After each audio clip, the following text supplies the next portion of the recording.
I'm Kaitlin. It's nice to be sitting here in the studio. A little about me, I've been on I'd say the better part of my healing journey for 4 or 5 years now. And just in some of the challenges I've overcome in myself, I'm glad to be able to give myself the space, the fears I feel right now, and the conviction or the commitment I feel to myself to really believe in my own value and my own worth, to be able to know I have something to share. So I teach yoga, I work with private clients, I've worked with some of my own teachers and coaches that have helped me a lot to get in my body and try to figure out what it is to be a human.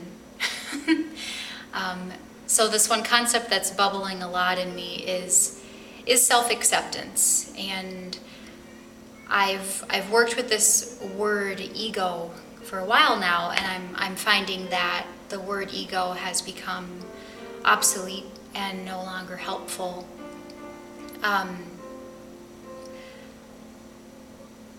What's happening in me and what's happening in a lot of the circles of people that I talk with and clients I work with is this merging with ourselves.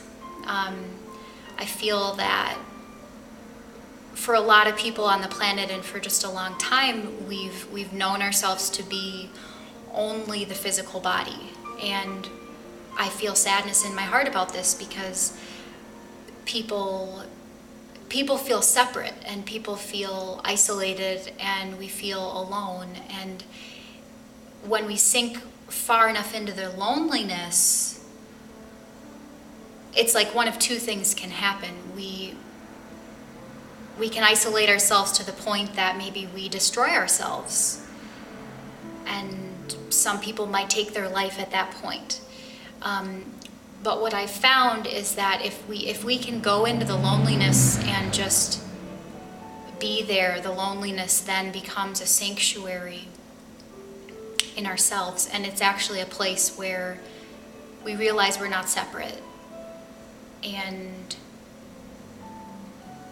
yeah, it's just this interesting thing. I've heard that like a place that the soul avoids the most is loneliness, and we really hate it. We hate feeling that way, and we'll go to all ends of the earth avoiding feeling lonely, like, the different ways we numb ourselves with substances or TV or foods or whatever. And I've done my fair share of that, but I don't know, it's alchemy. It's like these different states that we avoid, if we can just be with it, it changes.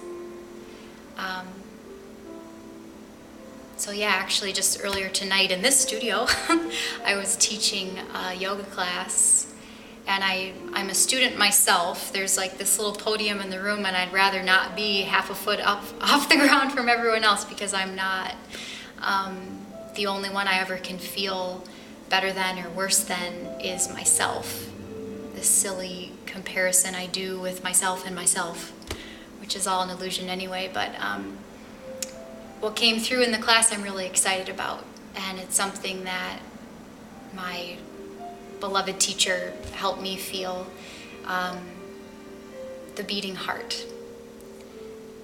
That we all have this organ in our chest that beats, magically, mysteriously beats. And actually when, in the moment of creation, when two cells or two galaxies or two states of consciousness begin to merge, and there's this burst into creation or the Big Bang, something new